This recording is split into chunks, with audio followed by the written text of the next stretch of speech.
Eu saúdo os irmãos com a graça e a paz do Senhor Jesus. Bom dia, amados. É um prazer, é uma alegria, uma satisfação podermos estar juntos novamente.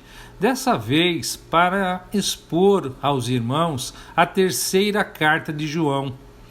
Eu sou o professor Fábio Machado e hoje estarei expondo esse único, porém maravilhoso, capítulo dessa carta. Bom, como o próprio título diz, essa é a terceira de uma série de 3 epístolas ou cartas que levam o nome do apóstolo João.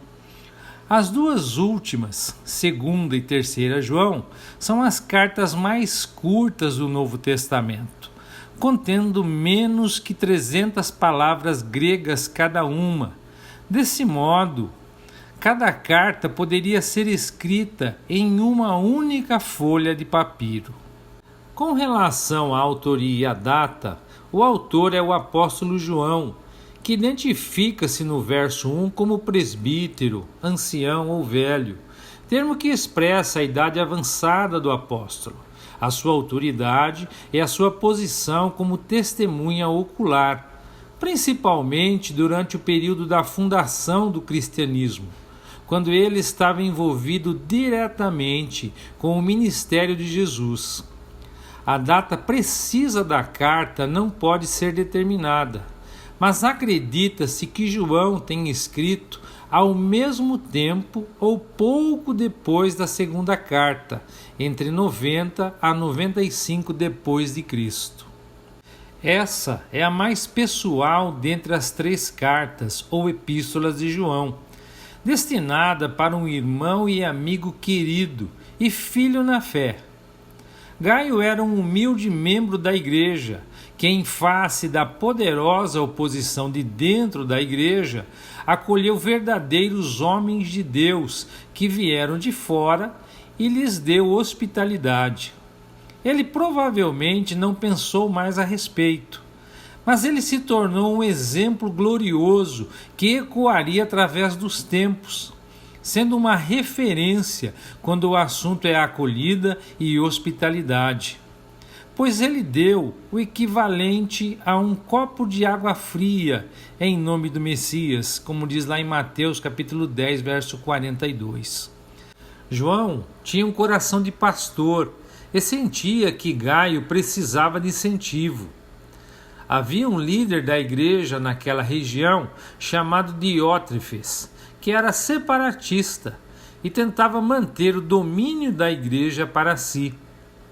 Ele impediu os membros da igreja ligados a ele de acolher pregadores viajantes, expulsando-os caso o fizessem, embora fossem verdadeiros homens de Deus. João escreve para estimular Gaio em seu comportamento piedoso.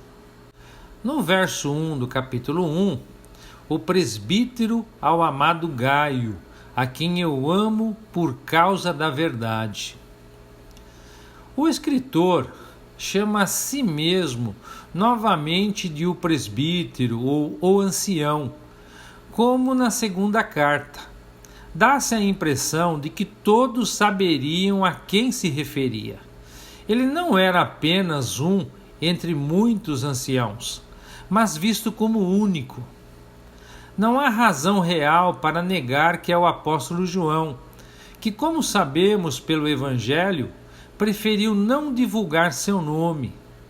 Ele provavelmente ficou encantado com um termo que, conforme usado por seus irmãos na fé, indicava calorosa afeição e respeito. Gaio, a quem a carta é dirigida, é um homem da verdade, e João o ama verdadeiramente, porque ele é da verdade. Ele é realmente amado por João. Isso pode significar verdadeiramente amado ou amado como alguém que é da verdade. Ou talvez João simplesmente pretendesse fazer um trocadilho que tivesse um duplo sentido. Um homem de verdadeira fé e amado de verdade. Certamente a implicação de ambos está ali. 3 pessoas com esse nome são mencionadas em outras partes do Novo Testamento. Gaio, a quem Paulo, lá em Romanos 16:23, chama de seu anfitrião, e a quem ele diz, lá na primeira carta aos Coríntios, capítulo 1, verso 15, que ele batizou, residindo em Corinto. O segundo, Caio da Macedônia, um dos companheiros de viagem de Paulo, preso por uma multidão alucinada lá em Éfeso, como diz Atos capítulo 19 e 29. E o terceiro, Caio de Derbe, que foi com Paulo e Timóteo para a Ásia. Isso é narrado lá em Atos 20, verso 4. Se é uma dessas pessoas que é mencionada aqui, não é possível determinar com certeza. Se, porém, foi algum deles, provavelmente foi o último a ser mencionado, o Gaio de Derbe. Não há objeção à suposição de que ele era o único, a menos que seja no fato de que esta carta provavelmente foi escrita muitos anos após a narrativa mencionada lá em Atos, no capítulo 20, verso 4. E é pequena a probabilidade de que Gaio talvez tivesse vivido tanto. O nome Gaio era comum e bastante usado. Não pode ser determinado agora quem ele era ou onde morava. Não se sabe se ele tinha algum cargo na igreja, mas ele parece ter sido um homem de riqueza e influência. No verso 2, amado, oro na expectativa de que tenhas boa saúde, que sejas bem-sucedido em tudo o que empreenderes, assim como é próspera a tua alma. A palavra usada aqui geralmente significa no Novo Testamento orar, mas também é empregada para expressar um desejo forte e sincero por qualquer coisa. Provavelmente é tudo o que está implícito aqui. A frase traduzida como acima de todas as coisas seria mais corretamente traduzida aqui a respeito ou a respeito de todas as coisas. E a ideia é que João desejasse sinceramente que em todos os aspectos da vida ele pudesse ter o mesmo tipo de prosperidade que a sua alma tinha. A tradução comum, acima de todas as coisas, parece dar a entender que João valorizava a saúde e a prosperidade externa mais do que qualquer outra coisa. O que de fato João está dizendo é que Gaio era um crente tão piedoso que ele, João, desejava que as outras áreas de sua vida acompanhassem a intensidade de sua vida cristã, sendo igualmente abençoadas. Os versos 3 e 4, pois senti extremo júbilo ao receber a visita de alguns irmãos que nos deram boas notícias sobre a tua fidelidade, de como segues caminhando na verdade. Ora, não tenho maior alegria do que esta, saber que meus filhos estão andando na verdade. Quem eram esses irmãos, certamente não é conhecido. Eles podem ter sido membros da mesma igreja que Gaio, que por algum motivo haviam visitado João. Ou eles podem ter sido os irmãos que ele havia enviado com uma carta de recomendação à igreja e foram rejeitados pela igreja pela influência de Diótrefes, e que depois de terem sido acolhidos de maneira hospitaleira por Gaio, retornaram novamente a João. Nesse caso, eles certamente prestariam testemunho honroso da bondade que haviam recebido de Gaio e de seu caráter cristão. Mas sua maior alegria é que Gaio anda na verdade. Essa é a linguagem que seria usada por um apóstolo idoso ao falar daqueles que haviam sido convertidos por sua instrumentalidade e que o consideravam pai. E podemos, portanto, deduzir que Gaio havia sido convertido sob o ministério de João e que ele provavelmente era um homem muito mais jovem do que ele. João, o apóstolo idoso, diz que não tinha maior felicidade do que ouvir, respeitando aqueles que o consideravam seu pai espiritual, que eram firmes em sua convicção nas doutrinas de sua fé. Dos versos 5 a 7, amado, você é fiel quando cuida dos irmãos que passam por aí, embora não os conheça. Eles falaram à igreja daqui a respeito de sua amizade afetuosa. Peço que continue a suprir as necessidades deles de modo agradável a Deus, pois eles viajam a serviço do Senhor e não aceitam coisa alguma dos que são de fora. Gaio claramente recebia bem os pregadores viajantes que eram da verdade, mesmo que fossem estranhos, e de fato, todos os cristãos que iam à sua igreja como visitantes à distância. Ele foi um homem de grande hospitalidade por causa de seu amor por Cristo. Ele os acolheu porque eles saíram no nome de Jesus Cristo.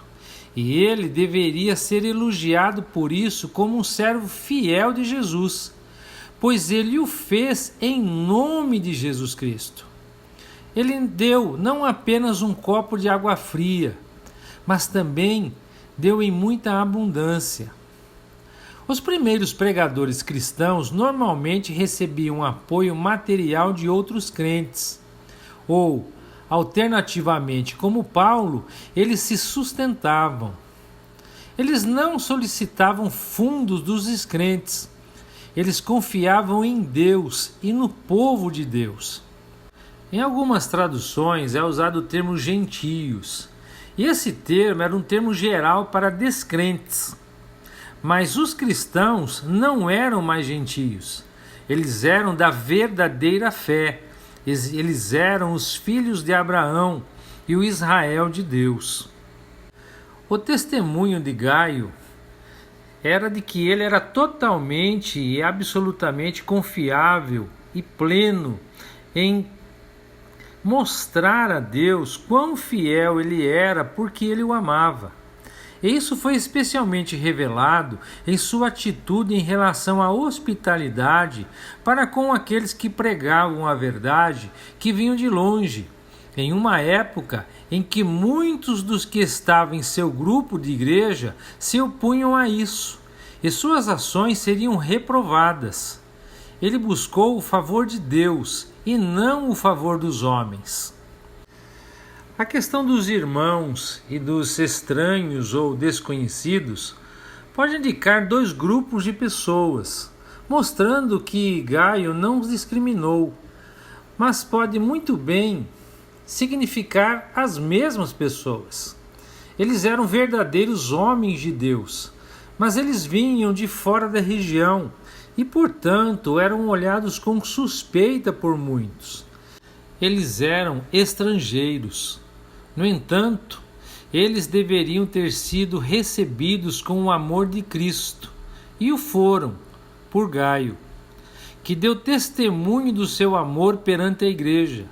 Isso provavelmente significa antes de sua própria igreja, quando eles voltaram para casa. Todos falavam de como Gaio os recebia bem, quando outros os tratavam com frieza.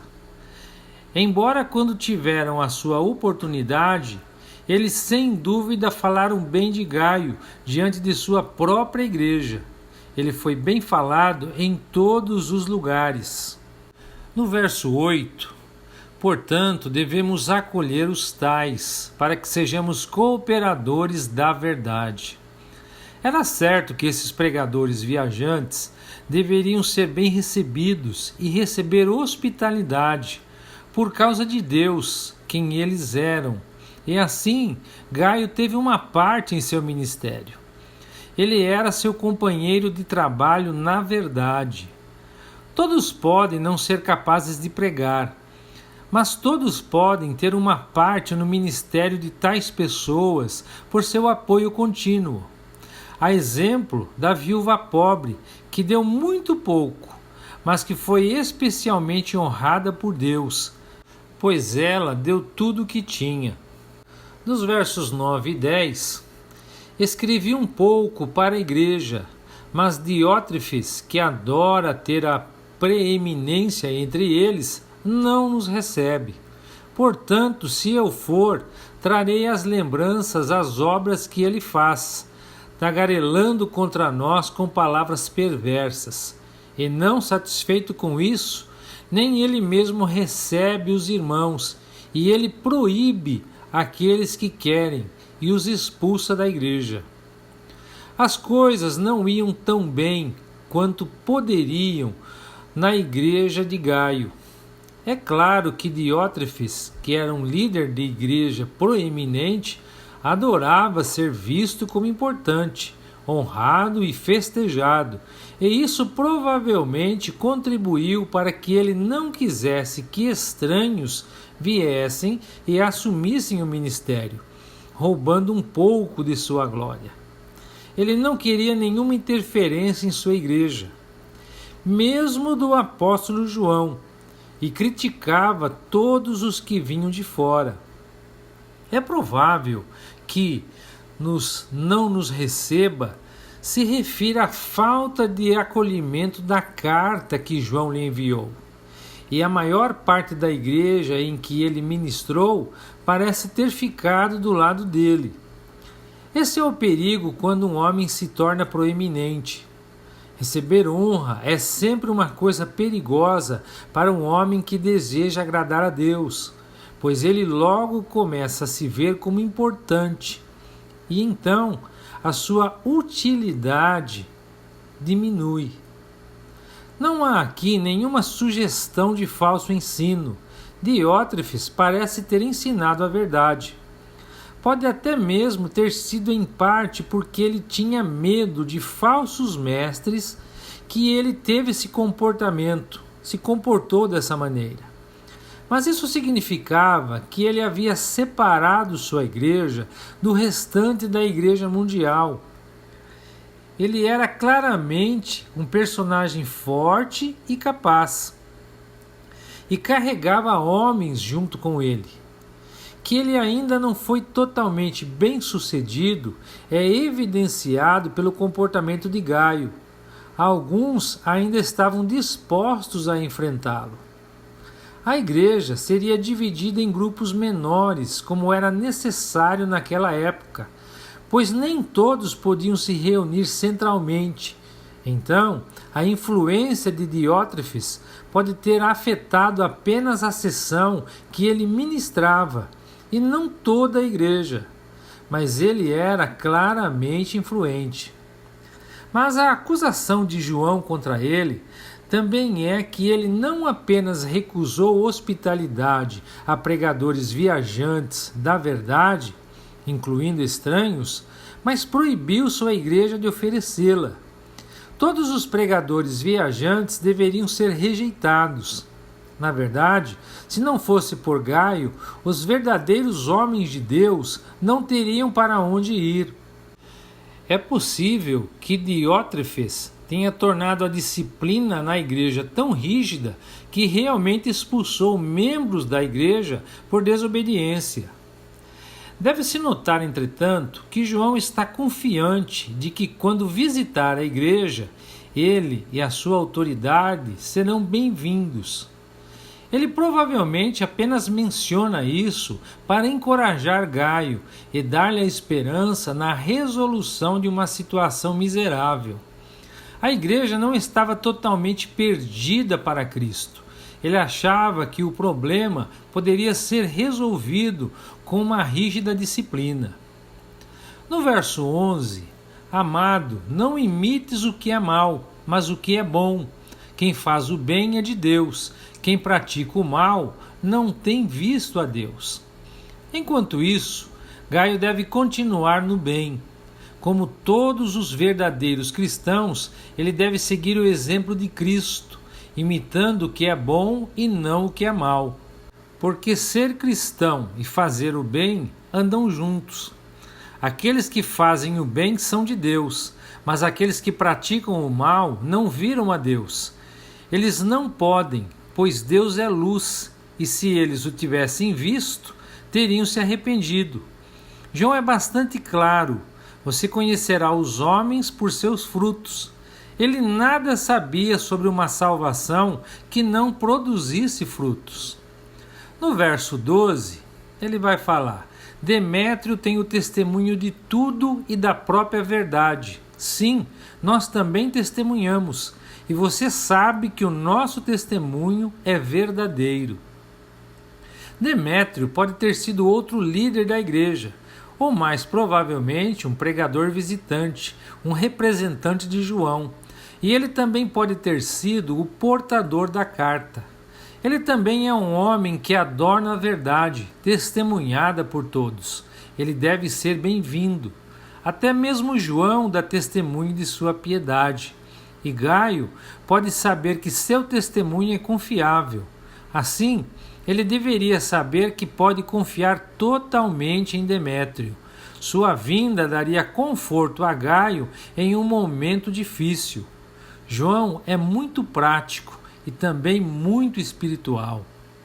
Nos versos 13 e 14, eu tinha muitas coisas para lhe escrever, mas não estou disposto a escrevê-las com tinta e caneta, mas espero vê-lo em breve e conversaremos cara a cara.